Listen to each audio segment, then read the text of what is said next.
Hello YouTube, Sickmoron here, and today I'll be doing my very first deck tech. The deck I will be talking about today is Esper Spirits. I believe it was created by Sam Black, popularized by John Finkel. He got top 4 in a Pro Tour with this deck.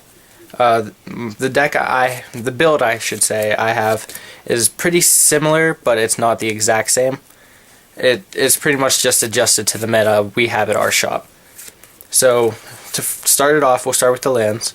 We have 2 Moorland Haunts. What that does for 1 white, 1 blue, tap it. You can exile a creature card from your graveyard, and you get a 1/1 white flying spirit creature token in exchange. So that it's pretty nice, especially with the buffs you get later on in the game. Next up, 2 Evolving Wilds. Say one of your lands gets destroyed, you can search for, say, a swamp for your flashback, search for plains if for some reason you ran out of white mana. You can also change the way ponders are on the top of your deck. You grab 2, you realize you don't want the rest, you sack it, reorganize your cards, etc., etc. Next up, we have 2 playsets of Scars lands. One being Darksix Shores. Taps for blue or black. Then the next one, Seachrome Coast, is the one that taps for white or blue.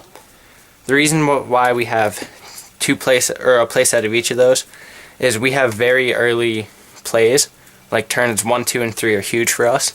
So we want to have any mana we need at that time. So we can turn 1 Delver, turn 1 Ponder. Next turn 2 we have our have a mana leak open. Turn 3 we jump right into Lingering Souls or anything else that we might need. Next up, we have 3 more blue-white lands in the form of Glacial Fortress. Next come the basics. 5 islands, 1 swamp, and 1 plains. In all, we have 22 lands. The reason we have singletons of these is, 1, to search for something with the Evolving Wilds. It thins your deck. Or if one of these get destroyed, you can grab one of these. That way you're not completely screwed on mana. So like I said, 22. Pretty easy mana base. I mean, with 3 colors, of course, it's going to be a little difficult, but for the most part it works out well. Next up, we'll do our creatures. We'll start out with our 1-drop. We have 4 Delver's Secrets, of course. We have 16 instant or sorceries in the deck.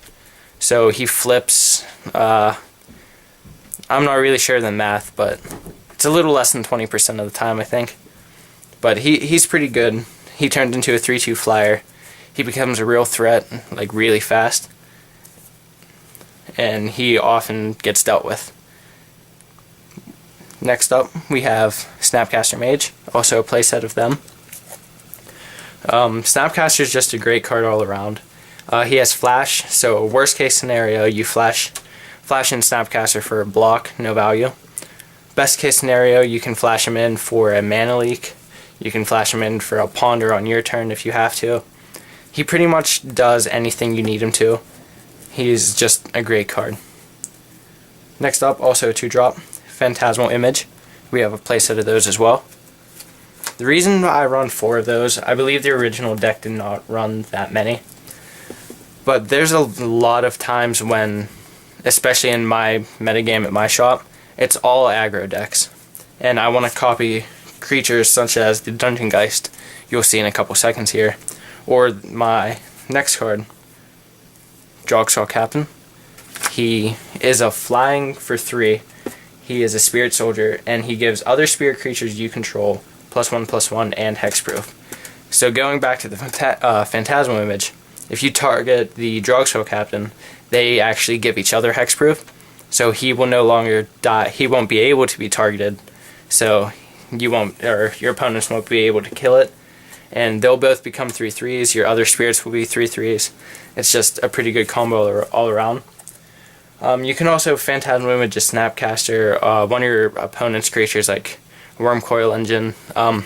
He kills legendary creatures pretty well, and this is a very good synergy.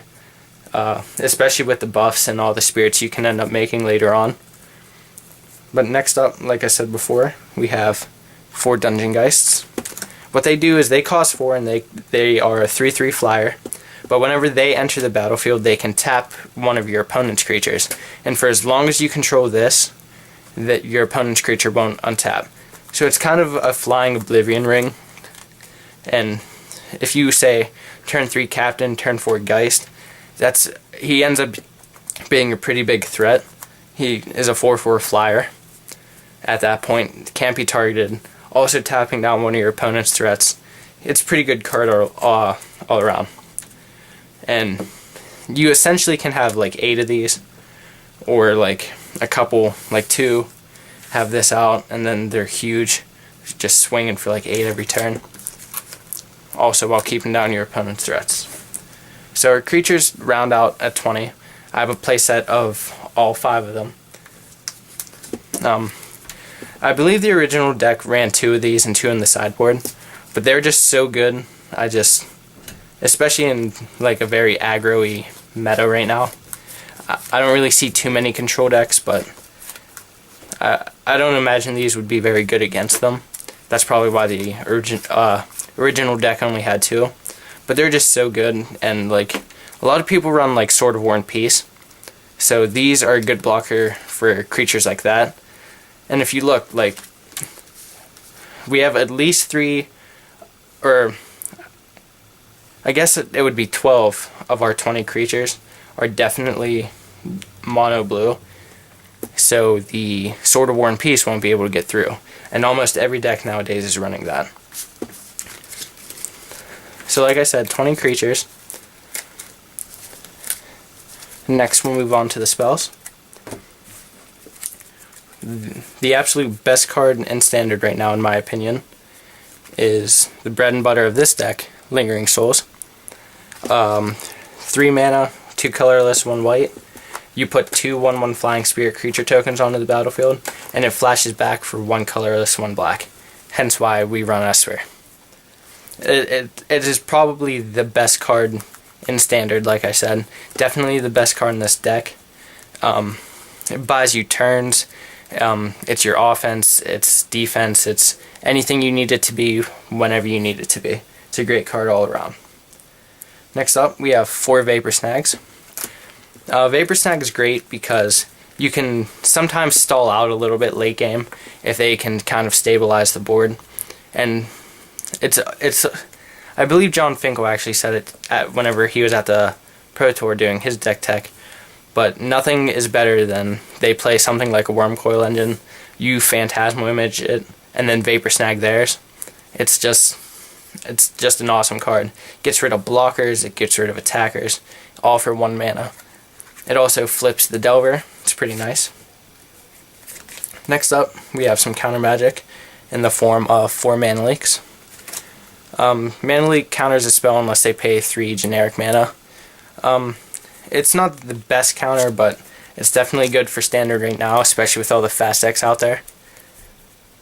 Next up, we have some card draw in the form of Ponder. Ponder is great. It costs 1 mana, so you can do it your very first turn. You can set up your Delver so it flips. You can grab anything you need, Lingering Souls. Say you're playing someone, I don't know. Ponder's just all around perfect. Next up, not exactly an instant or a sorcery, but they're our last 2 spells in the game. 2 Sword of War and Peace. They're absolutely amazing. I don't know how I'd be able to run the deck without them. They come in clutch so many times, because your opponents almost always have white creatures in the form of the Lingering Souls tokens. The White Humans deck, it just crushes through them. It's just a great card all around. It's why there's so much money right now. But yeah, we run 16 instant or sorceries for Delver, then the 2 Sword of War and Peace, 20 creatures, and 22 lands. That's where the 60 cards comes in, and I can show you my sideboard real quick. First up, we have 2 Divine Offering. The reason I use Divine Offering and not Revoke Existence is because the Curse of Death's Hold is really the only enchantment I worry about. And once I kind of stabilize my board, get even like one Drogstraw Captain out, it almost completely negates it. I mean, yeah, it sucks everyone's like a little bit smaller, but nothing feels better than watching your opponent play a sword, try to equip it, and in response to the equip, you're like, okay, kill it, I gain 3 life, and then it's my turn. Next up, we run a Singleton Celestial Purge. I should probably up that, but I don't really find too many times when I have to even sideboard it in. I guess against the Zombies deck, but my meta, no one really plays it. Next up, we have 2 Gut Shots. It's great for killing a turn 1 Birds of Paradise, which you can sometimes tell if your opponent's counting on it or not. It's good to kill a Champion of the Parish, because humans decks are extremely popular. You can kill Delvers, and it's just great for all those really fast decks that try to kill you real fast. Next up, we have 2 Day of Judgment, in case you're playing. I use this instead of Ratchet Bomb and other removal like that, mainly because Ratchet Bomb, I feel like it really hurts me a lot. Day of Judgment, I'm actually not really sure why I sided Day of Judgment instead of Ratchet Bomb. Day of Judgment can kill a bunch of Titans, I guess, is the easiest way to say it. Next up, 2 Hero Bladehold. The reason I have those in is a lot of people still have Corrosive Gale in their sideboard, and Hero Bladehold is a huge threat on turn 4. Turn 5, you can attack for roughly like 7 damage plus whatever you have else on board.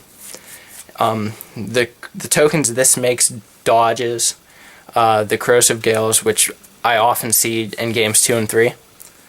So what I often do is I put in 2 heroes and 2 of whatever else, and I just take out the Lingering Souls and things like that. Next up, 2 Surgical Extractions. I actually side those in almost every game. I was thinking about main decking them. They're just absolutely great against any deck. You eliminate one of their threats, and then you take all 3 of the other ones that they had in their deck or their hand. You get to see their hand, and you get to see what they sideboarded in. Like I said, I should probably find room for them in the main deck, but they're just an all-star. They've won me games before. Next up, Nihil Spellbomb. They deal with a lot of the control decks. They rely on their graveyard.